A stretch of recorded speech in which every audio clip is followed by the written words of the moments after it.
మౌనికని తీసుకొని ఇంటికి వచ్చిన సంజయ్కి ఊహించని షాక్ ఇచ్చిన ప్రభావతి కుటుంబం.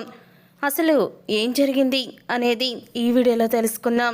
మీనా వాళ్ళమ్మ పార్వతి అయితే ఇక రోహిణిని మీ నాన్న జైల్లో ఉన్నాడంట కదమ్మా అంటూ అడుగుతూ ఉంటుంది. అప్పుడే ఇక అందరూ కూడా మీనా వంక కోపంగా చూస్తారు. ఏంటి మీనా, అందరూ నిన్ను తినేసి అంత కోపంగా చూస్తున్నారు, ఈ విషయం చెప్పింది నువ్వేనా అని అడుగుతూ ఉంటాడు బాలు మీనాని. అవునండి, ఏదో మాటల సందర్భంలో చెప్పాను అంతే అని అంటూ ఉంటుంది మీనా. అయినా అత్తింటి విషయాలు పుట్టింట్లో మోసుకెళ్ళడం ఏంటే, ఆ మాత్రం బుద్ధి లేదా నీకు అని అడుగుతూ ఉంటుంది ప్రభావతి. అప్పుడే ఇక బాలు అయితే ఏంటి మీనా, అదొకటే చెప్పావా, వీడు పార్కులో పడుకొని పల్లీలు తింది, గుడి దగ్గర అడుక్కున్నది, ఇవేమీ చెప్పలేదా నువ్వు అని అంటూ ఉంటే అప్పుడే ఇక ఆ మాట విని అయ్యో అవి చెప్పలేదండి, మర్చిపోయాను అని అంటూ ఉంటుంది మీనా. అప్పుడే ఇక ఆ మాట విని ఇక మనోజ్ అలాగే రోహిణి చాలా కోపంగా చూస్తూ ఉంటారు మీనా వంక.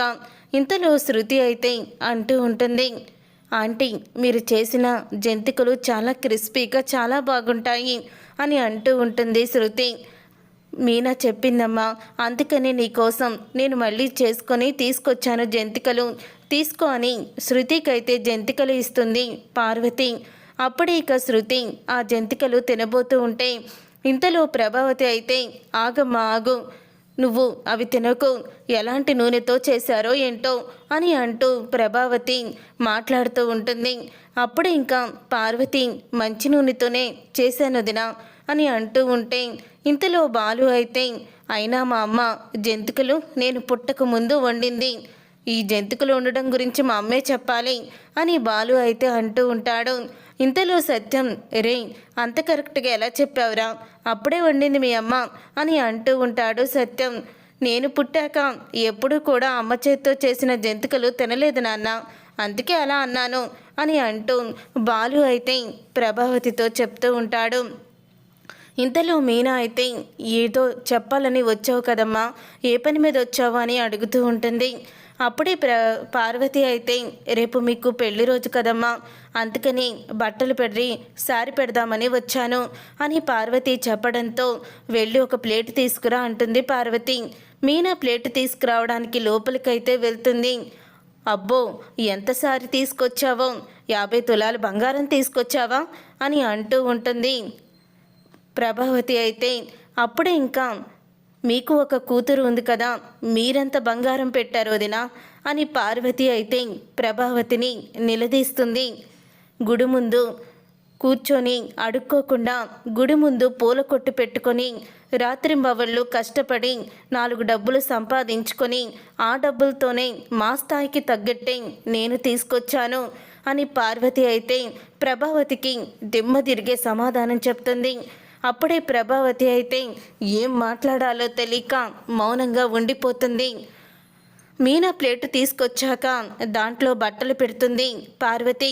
ఇక బట్టలు ఫ్రూట్స్ అన్నీ కూడా పెడుతూ ఉంటే అబ్బో బట్టలు ఎంత ఖరీదైనవి తెచ్చావో అని అంటూ ఉంటుంది. ఎన్ని పూలు అమ్మితే ఆ బట్టలు వచ్చాయి అని అనగానే అప్పుడే ఇంకా రవి అయితే అంటూ ఉంటాడు, కష్టపడి పూలమ్ముకొని ఆవిడ స్థాయికి తగ్గట్టు ఆవిడ తీసుకొచ్చింది, వాళ్ళ కష్టాన్ని నువ్వు అలా హేళన చేసి మాట్లాడకూడదమ్మా, అలా మాట్లాడతావేంటి అని అంటూ ఉంటాడు రవి. అప్పుడే పక్కనే ఉన్న శృతి అయితే ఆంటీ అంత అసలు కల్చర్ లేకుండా ఎలా మాట్లాడగలుగుతున్నారో, వచ్చిన వాళ్ళని ఇదేనా గౌరవించడం, మరి ఆంటీ ఇంతలా మాట్లాడతారని అనుకోలేదు రవి అని శృతి అయితే ప్రభావతికి షాక్ ఇస్తుంది. చూసావమ్మా శృతి ఏమంటుందో తెలుసా, ఇంత సంస్కారం లేకుండా ఆంటీ ఎలా మాట్లాడుతున్నారు, ఇంటికి వచ్చిన వాళ్ళని అంతలా ఎందుకు అంటున్నారు అని శృతి మాట్లాడుతుంది అని అంటూ ఉంటే ఇక ప్రభావతిని సత్యమైతే విన్నావా, కాసేపు నోరు మూసుకొని అలా ఉండు అని అంటూ తిడుతూ ఉంటాడు సత్యం ప్రభావతిని. అప్పుడే ఇక ప్రభావతి అయితే అలా కూర్చొని ఉంటుంది. తరువాత ఇక ఇంటికి వెళ్ళిపోయేటప్పుడు పార్వతి అయితే చూడమ్మా, నువ్వు మీ నాన్న జైల్లో ఉన్నారని ఏమీ బాధపడకు, త్వరలోనే వస్తారు అని చెప్తూ ఉంటుంది. ఇంతలో బాలు ట్రిప్కి టైం అవుతుందని చెప్పి డబ్బులు తీసుకొని ఆయిల్కి బయటకైతే వెళ్ళిపోతాడు. కొన్ని పూజలు ఉన్నాయమ్మా, ఆ పూజలు చేస్తే తప్పకుండా ఫలితం ఉంటుంది అని అనగానే, ఏ పని మీద వచ్చావో ఆ పని చూసుకొని వెళ్ళు, అంతే తప్ప నీ స్థాయికి మించిన మాటలు మాట్లాడొద్దు, నాకు కోడలి విషయంలో జోక్యం చేసుకోవద్దు అని అంటూ ఉంటుంది. ప్రభావతి అయితే అవమానిస్తూ ఉంటుంది మీనా తల్లి పార్వతిని. నేను చెప్తూనే ఉంటున్నాను, మా అమ్మని ఇక్కడికి రావద్దు, నీకు అవమానం తప్ప గౌరవం దక్కదని, కానీ మా అమ్మ నా మాట వినిపించుకోదు అని మీనా బాధపడుతూ లోపలికైతే వెళ్ళిపోతుంది. ఇక పార్వతి అయితే బయటికి వస్తుంది. అప్పుడే పార్వతిని చూసి, ఏంటత్తయ్య అలా ఉన్నారు, లోపల ఏమన్నా జరిగిందా అని అడుగుతూ ఉంటాడు బాలు. అలాంటిదేమీ లేదు బాబు, రండి కారులో డ్రాప్ చేస్తాను అని అంటూ ఉంటే, వద్దులే బాబు, నాకు కాస్త చిన్న పని ఉంది, ఆ పని చూసుకొని ఇంటికి వెళ్తాను అని నడుచుకుంటూనే వెళ్తూ ఉంటుంది పార్వతి. ఇక పార్వతిని చూసి చాలా బాధపడుతూ ఉంటాడు. ఎన్నో అవమానాల్ని భరిస్తూ ఉంటారు మా అమ్మతో, పాపం అత్తయ్య అంటూ బాలు అయితే బాధపడుతూ ఉంటాడు. ఇక తర్వాత కిచెన్లో కూరగాయలు కట్ చేస్తూ ఉంటుంది మీనా. కిచెన్లో కూరగాయలు కట్ చేస్తున్న మీనా దగ్గరికి ప్రభావతి రోహిణి ఇద్దరు కూడా వస్తారు. అసలు అత్తింట్లో విషయాలు పుట్టింట్లో చెప్పడం ఏంటి, నీకేమన్నా బుద్ధుందా అంటూ ప్రభావతి అయితే మీనాని తిడుతూ ఉంటుంది. ఏముంది అత్తయ్య, ఏదో నేను చాడీలేమీ చెప్పలేదు కదా, ఉన్నది ఉన్నట్టుగానే చెప్పాను అని అంటూ ఉంటుంది. మీనా అయితే, నేనేమి పరాయి వాళ్ళకి చెప్పానా, మా అమ్మకే కదా చెప్పాను అని అనగానే, మీ అమ్మకి చెప్పావు, మీ అమ్మేమన్నా నోరు కుదురుగా ఉందా, ఇక్కడికి వచ్చి ఆ పూజలు చేయించుకోండి ఈ పూజలు చేయించుకోండి అని చెప్తుంది. అయినా మీ అమ్మకి అలాగే మీ రోహిణి వాళ్ళ నాన్నకి ఎంత స్థాయి ఉంది, స్థాయి తక్కువైన మీ అమ్మ స్థాయిలో ఉన్న రోహిణి వాళ్ళ నాన్న గురించి అలా మాట్లాడడం ఏంటి, ఇంకోసారి ఇలా జరిగిందంటే ఊరుకునే ప్రసక్తే లేదు అని ప్రభావతి అయితే మీనాని అంటూ ఉంటుంది. అప్పుడే ఇక రోహిణి కూడా, మా విషయాలు మీ అమ్మగారితో చెప్పడం ఏంటి మీనా, ఎందుకు ఇలా చేసావు నువ్వు అని నిలదీస్తూ ఉంటుంది. రోహిణి కూడా, ఇంకోసారి మా విషయాల్లో నువ్వు జోక్యం చేసుకొని మా విషయాలు తీసుకువెళ్ళి పుట్టింట్లో చేరవేయొద్దు అని అంటూ ఉంటే, చూడు రోహిణి, నేను ఏ ఉద్దేశంతో అన్నానో మీకు తెలియడం లేదు, నాకు తండ్రి లేడు, ఆ బాధ ఏంటో మాకు తెలుసు, అందుకని ఆ బాధ ఎలా ఉంటుందో తెలిసే నేను అలా బాధపడుతూ చెప్పాను. మా అమ్మ కూడా ఒక తండ్రి లేకపోతే ఆడపిల్ల ఎంత బాధపడుతుందో అర్థం చేసుకొని నీకు మంచి చెప్పింది, నువ్వు దాన్ని కూడా తప్పుగా అనుకుంటే నేనేమీ చెయ్యలేను అని అంటూ ఉంటుంది. మీనా అయితే, నువ్వు ఎందుకు చెప్పావో నాకు తెలీదు, కానీ మా విషయాలు మాత్రం ఇంకోసారి జోక్యం చేసుకోకు అని ఇద్దరు కూడా వార్నింగ్ ఇచ్చినట్టు ఇచ్చి మీనాకి అక్కడి నుంచి వెళ్ళిపోతారు. తర్వాత మీనా బాలు ఇద్దరూ కూడా ఇక గదిలో కూర్చొని వాళ్ళ అమ్మ తీసుకొచ్చిన బట్టల్ని చూస్తూ ఉంటారు.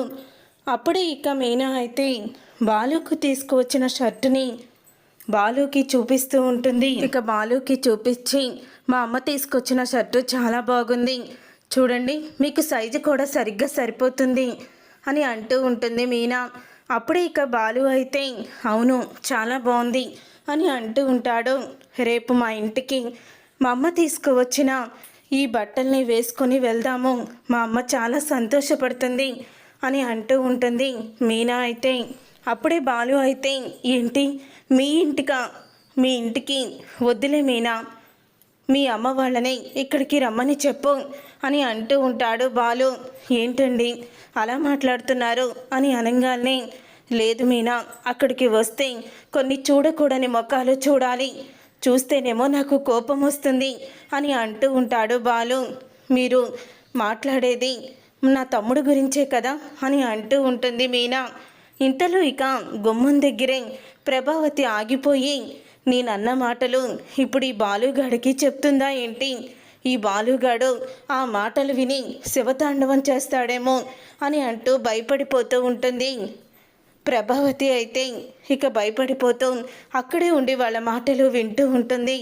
చూడండి, ఏదో జరిగిపోయింది, ఆ గొడవ అయిపోయింది, అప్పుడు ఏదో సమస్య వచ్చింది, మీరు కూడా అలా ఆలోచిస్తారేంటి? అలా ఆలోచించకండి. ఎంత కాదనుకున్నా వాడు నా తమ్ముడు, మీరే మంచి చెడు చెప్పాల్సింది వాడికి అని అంటూ ఉంటుంది. వాడికి ఎన్నిసార్లు చెప్పినా గుణ చుట్టూ తిరగొద్దంటే వాడి చుట్టే తిరుగుతున్నాడు అని బాలు అయితే అంటూ ఉంటాడు. ఆ విషయంలో నాకు కూడా బాధగానే ఉందండి. ఎందుకంటే వాడు గుణ చుట్టూనే తిరుగుతున్నాడు. వద్దన్నా కూడా వినిపించుకోవడం లేదు. చదువు పూర్తయ్యి ఉద్యోగం వస్తే ఆ గుణ జోలికి వెళ్లకుండా వాడు భవిష్యత్తు గురించి వాడు ఆలోచిస్తాడు. వాడికి అన్నైనా తమ్ముడైనా అలాగే తండ్రి అయినా మీరే కదా, మీకు బామర్ది కాదు తమ్ముడు అనుకోండి అని చెప్పి మీనా అయితే బాలుకి సర్ది చెప్పి వాళ్ళ ఇంటికి వెళ్ళడానికైతే ఒప్పిస్తుంది. తర్వాత మీనా బయటికైతే వస్తుంది. ఇంతలో ప్రభావతి మీనాని చూసి వెళ్ళిపోతూ ఉండగా, ఆగండి, మీరు ఇక్కడ ఎందుకున్నారో నాకు తెలుసు. వంటగదిలో జరిగినవన్నీ కూడా వచ్చి నేను నా భర్తతో చెప్తానని మీరు అనుకుంటున్నారు కదా, కానీ నేను అస్సలు కూడా అలా చెప్పను. ఇప్పుడు మీరు చెప్పినవి నా భర్తతో చెప్తే ఇంట్లో పెద్ద గొడవే అవుతుంది. ఆ గొడవకి నేను కారణం అవ్వదలుచుకోలేదు. ఇంట్లో ప్రశాంతంగా ఉండాలనుకుంటాను తప్ప గొడవలు అవ్వాలని, నా వల్ల గొడవలు జరిగితే నేనేమీ ఆనందపడను. మీరన్న మాటలు నాకు బాధను కలిగించాయి, కానీ నేను మాత్రం నా భర్తకు ఆ విషయాలేమీ చెప్పను. మీరేమీ టెన్షన్ పడకండి. మీరు మా అమ్మని గౌరవించకపోవచ్చు, కానీ నేను మాత్రం మిమ్మల్ని ఎప్పుడూ కూడా గౌరవంగానే చూస్తాను. మీరు అనుకున్నట్టు నేను ఆయనకి చాడీలు చెప్పి ఇంట్లో గొడవలు సృష్టించాలని ఎప్పుడు అనుకోను. నా వల్ల మాత్రం ఇంట్లో ఎప్పుడూ కూడా గొడవలు జరగవు. ఇప్పుడు మీరు ప్రశాంతంగా వెళ్ళండి అని మీనా అయితే ప్రభావతికి దిమ్మ తిరిగే సమాధానం చెప్తుంది. తరువాత ఇక సుశీల అయితే ఇంటికి వస్తుంది ఊరి నుంచి. ఇక సుశీల రావడంతో అందరూ కూడా చాలా ఆనందపడుతూ ఉంటారు.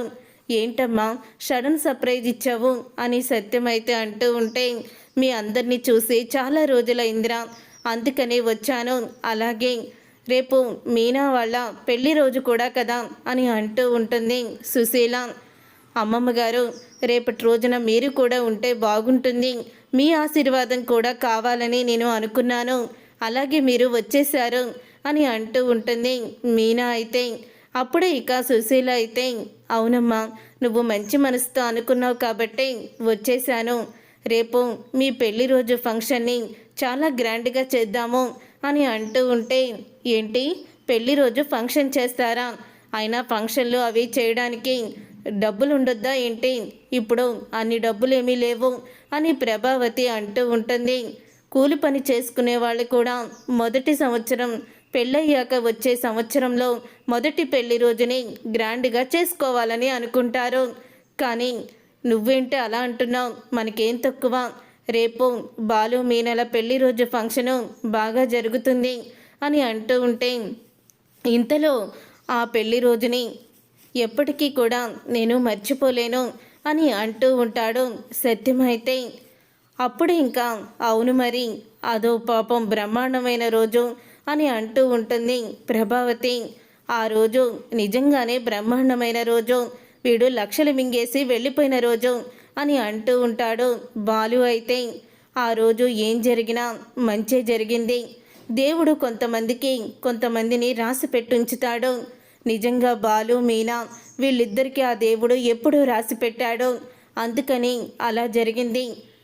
మీనా ఆ రోజు పెళ్ళి ఆగిపోకుండా బాలు మీనా మెడలో తాళి కట్టి ఇలాంటి సంస్కారవంతమైన అమ్మాయిని ఇంటి కోడలుగా చేసుకోవడానికి ఆ దేవుడు మన మీద తన ఆశీస్సుల్ని చూపించాడు అని అంటూ ఉంటే, అప్పుడే ఇక బాలు అయితే, అవును షీలా డార్లింగ్, నువ్వు చెప్పింది నిజమే అని అంటూ ఉంటాడు బాలు.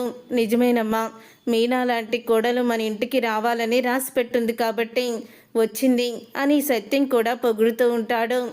రే, మౌనికని చూసి చాలా రోజులైందిరా, మౌనిక కూడా ఉంటే బాగుండు అని అంటూ ఉంటే, అవునమ్మా, ఇప్పటి వరకు కూడా కొడుకులు కోడలతో ఇల్లంతా కూడా సందడిగా ఉన్నా నువ్వు లేని లోటు తెలిసిపోతుంది. ఇప్పుడు నువ్వు వచ్చాకే నిండు సంసారం అయ్యింది. అలాగే మౌనిక కూడా ఉంటే ఇంకా సందడిగా ఉండేది. మౌనిక అని పిలిపిద్దాము. రేపు ఎలాగో వీళ్ళ పెళ్లి రోజు ఫంక్షన్ ఉంది కదా, మౌనికని రమ్మని చెప్దాము అని అంటూ ఉంటాడు సత్యం. అప్పుడే ఇక ఆ మాట విని ఇప్పుడు సంజయ్ మౌనికని ఇక్కడికి తీసుకొస్తే సంజయ్ గురించి ఈయనకి తెలిసిపోతుంది, మళ్ళీ గొడవ అవుతుందేమో, ఇప్పుడు ఏం చెయ్యాలి అని ఆలోచిస్తూ ఈ ఫంక్షన్లు అవి ఎందుకులే మావయ్య, ఈ ఫంక్షన్లన్నీ ఎందుకు చెప్పండి, ఏదో మనలో మనమే చిన్నది చేసుకుందాము అని మీనా అంటూ ఉంటే, అంటే ఏంటే నీ ఉద్దేశం, నా కూతురు ఇంటికి రాకూడదని అలా అంటున్నావా అని అంటూ ఉంటుంది ప్రభావతి. నేనెందుకు అలా అంటాను అత్తయ్య అని మీనా అంటూ ఉంటే, మరి ఏంటి నీ ఉద్దేశం, ఇప్పటి వరకు ఏమో మీ అమ్మమ్మ గారు ఫంక్షన్ చేద్దామంటే మురిసి ముక్కలైపోయావు, మౌనికని పిలుద్దామంటలోకి ఫంక్షనే వద్దంటున్నావు, నువ్వు ఫంక్షన్ చేసుకోకపో, నాకు తెలీదు, చిన్న ఫంక్షన్ అయినా పెద్ద ఫంక్షన్ అయినా రేపు నా కూతురు నా ఇంటికి వస్తుంది అంతే అని అంటూ ప్రభావతి అయితే చెప్తూ ఉంటుంది. సరే ప్రభా, నువ్వేదో చెప్పావు కదా, మౌనిక వస్తుందిలే పిలుద్దాము అని సుశీల అంటూ ఉంటుంది. అప్పుడే ఇంకా నేను వేరే ఉద్దేశంతో అనలేదమ్మమ్మ గారు, ఆయనంటే పడదు సంజయ్కి, ఎందుకు గొడవ అవసరం అని గొడవ పడితే మళ్ళీ అందరూ బాధపడాలి అని అంటూ ఉంటుంది మీనా. అప్పుడే బాలు అయితే, చూడు మీనా, మౌనిక ఉంటే బాగుంటుంది, మౌనిక లేని లోటు నాకు కూడా బాధగానే ఉంది, అందుకని మౌనికని రమ్మని చెప్దాము, నేను అతను ఉన్నంతసేపు భరిస్తాను అని అంటూ ఉంటాడు బాలు కూడా. సరే, ప్రాబ్లం అయితే సాల్వ్ అయిపోయింది కదా, నువ్వు బ్యాగ్ తీసుకొని లోపలికి పద అని అంటూ ఉంటుంది ప్రభావతిని సుశీల. ఏంటి నేనా అని అనగానే, ఆ నువ్వే పద, ఇప్పుడు నువ్వు అత్తావతివి కాదు, నువ్వు కోడలావతివి, తీసుకువెళ్ళి కోడలావతి అని అంటూ బాలు అయితే ఆట పట్టిస్తూ ఉంటాడు ప్రభావతిని. తర్వాత ఇక సుశీల ప్రభావతి ఇద్దరు కలిసి మౌనికకైతే ఫోన్ చేస్తారు. అమ్మా మౌనిక, ఎలా ఉన్నావమ్మా అని అడుగుతూ ఉంటే, నాకేంటమ్మా, నేను బాగానే ఉన్నాను అని అందరూ ఎలా ఉన్నారమ్మా అని అనగానే, అందరూ నీ దగ్గరికి అందరినీ చూసే రోజు రేపు నీకు వస్తుందమ్మా అని అనగానే, ఏంటమ్మా అందరూ మా ఇంటికి వస్తున్నారా అని అడుగుతూ ఉంటుంది మౌనిక. మేమందరం మీ ఇంటికి రావడం కాదమ్మా, నువ్వే ఇక్కడికి రావాలి అని అంటూ ఉంటుంది. నేను అక్కడికి ఎందుకమ్మా అని అనగానే, ఉన్నాడు కదా మీ బాలు అన్నయ్య, వాళ్ళది పెళ్లి రోజులే, పెళ్లి రోజుని బాగా సెలబ్రేషన్ చేస్తామంటున్నారు, అందుకని నువ్వు అల్లుడు గారు కూడా ఇంటికి వస్తే బాగుంటుందని ఫోన్ చేశాను రమ్మనడానికి, అల్లుడు గారికి ఒకసారి ఫోన్ ఇవ్వమ్మా చెప్తాను అని అంటూ ఉంటే, అది అమ్మా అని తడబడుతూ ఉంటుంది మౌనిక. ఇంతలో సుశీల అయితే ఫోన్ తీసుకుంటుంది. ఎలా ఉన్నావు మౌనిక అని అడుగుతూ ఉంటుంది. నేను బాగానే ఉన్నాను నానమ్మ, నువ్వెప్పుడొచ్చావు అని అడుగుతూ ఉంటుంది మౌనిక. నేను ఇప్పుడే వచ్చానులే, రేపు మీ అన్నయ్యది పెళ్లి రోజు, ముద్దుల చెల్లెలివి, నువ్వు లేకపోతే ఎలాగా, రేపు నువ్వు ఖచ్చితంగా రావాలి, ఏది నా మనవడికి ఫోన్ ఇవ్వు అని అంటూ ఉంటుంది మౌనికతో సుశీల. అప్పుడే ఇక మౌనిక అయితే, అయ్యో నానమ్మ, ఆయన బయటికి వెళ్ళారు, కొంచెం బిజీగా ఉంటారేమో, నాకు రావడానికి కుదరదు అని అంటూ ఉంటుంది మౌనిక. అంత దూరం నుంచి నేనే వచ్చాను, పక్కనే ఉన్నారు, మీరు కొంచెం సేపు రావడానికి ఏముందమ్మా అని అంటూ ఉంటే, అప్పుడే ఇక ఆ మాట విని, అది కాదు నానమ్మ అని అనగానే, మీ అత్తయ్య గారు ఉన్నారా అని అడుగుతూ ఉంటుంది సుశీల. ఉన్నారు నానమ్మ అని అంటూ సంజయ్ తల్లికైతే మౌనిక ఫోన్ ఇస్తుంది. అప్పుడే సంజయ్ తల్లి, ఎలా ఉన్నారండి అని అడుగుతూ ఉంటే, నేను బాగానే ఉన్నానమ్మా, రేపు మా బాలుది మీనాది పెళ్లి రోజు, మౌనికని సంజయ్ని రమ్మంటే మౌనిక బిజీ అని ఏదేదో చెప్తుంది, నువ్వన్నా దగ్గరుండి వాళ్ళని ఇంటికి పంపించమ్మా, ఇంటి ఆడబడుచు ఉంటే అదొక అందం కదా అని అంటూ ఉంటే, సరేనండి నేను వాళ్ళని పంపిస్తాను, మీరేమీ దిగులు పడకండి అని సంజయ్ తల్లి అయితే ఇక మాట ఇస్తుంది సుశీలకి. మీ మాటని నేను నమ్మకంతో నమ్మి ఫోను పెట్టేస్తున్నాను అని చెప్పి ఫోను పెట్టేస్తుంది సుశీల. రేపు మౌనిక సంజయ్ ఇద్దరు కూడా వస్తున్నారు అని ప్రభావతితో చెప్తూ ఉంటుంది. అప్పుడు ఇదంతా విని మీనా అయితే, మా పెళ్లి రోజుకి మౌనిక ఎంత ఇబ్బంది పడుతుందో, ఇక్కడికి రావడానికి వాడితో ఎన్ని తిట్లు పడుతుందో ఏంటో అని అనుకుంటూ బాధపడుతూ ఉంటుంది మీనా అయితే. తరువాత పెళ్లి రోజు సెలబ్రేషన్స్ ఎలా చేయాలా అని అందరూ మూకుముడిగా కూర్చొని రవి, శృతి, సుశీల, సత్యం నలుగురు కూడా మాట్లాడుకుంటూ ఉంటారు. అప్పుడే ప్రభావతి ఏం మాట్లాడుకుంటున్నారు అని అడుగుతూ ఉంటుంది. ఇదేదో సీక్రెట్లే, నీకు సంబంధం లేదు అని సత్యం అంటూ ఉంటే, ఏంటి నలుగురు కలిసి మాట్లాడుకుంటున్నారు అని బాలు అడుగుతూ ఉంటాడు. అప్పుడే ఇంతలో మౌనిక అయితే వస్తుంది. మౌనిక, సంజయ్ ఇద్దరు కూడా వస్తారు. సంజయ్ గుమ్మం దగ్గరే ఆగిపోతాడు. ఇక మౌనికని అందరూ కూడా పలకరిస్తూ ఉంటారు. అప్పుడే సంజయ్ కోపంగా, ఇక ఆపండి, ఇంటి బయటే ఉన్నాను, కనీసం నన్ను లోపలికి కూడా రమ్మని పిలవడం లేదు అని అంటూ సంజయ్ కోపంతో రగిలిపోతూ ఉంటాడు. అప్పుడే ప్రభావతి అయితే, అయ్యో చూసుకోలేదు బాబు, లోపలికి రండి అని అంటూ ఉంటుంది. ప్రభావతి, పర్వాలేదు నేను ఇక్కడే ఉంటాను అని సంజయ్ కోపంగా అంటాడు. సారీ బాబా, మా చెల్లెలు వచ్చిన ఆనందంలో నిన్ను పట్టించుకోవడమే మానేశాము, లోపలికి రా బావా అని అంటూ ఉంటాడు బాలు. సంజయ్ గుమ్మం దగ్గరే అలా నుంచొని ఉండిపోతాడు. చూసారుగా ఫ్రెండ్స్, మరి మౌనికని సంజయ్ ఇష్టపూర్వకంగానే తీసుకొచ్చాడా, గొడవ చేయాలని వచ్చాడా, అసలు ఏం జరగబోతుంది అనేది రాబోయే కథలో తెలుసుకుందాం. ఈ వీడియో మీకు నచ్చితే తప్పకుండా లైక్ చేసి ఛానల్ని సబ్స్క్రైబ్ చేసుకొని పక్కనే ఉన్న గంట సింబల్పై ఆల్ అని క్లిక్ చేయండి.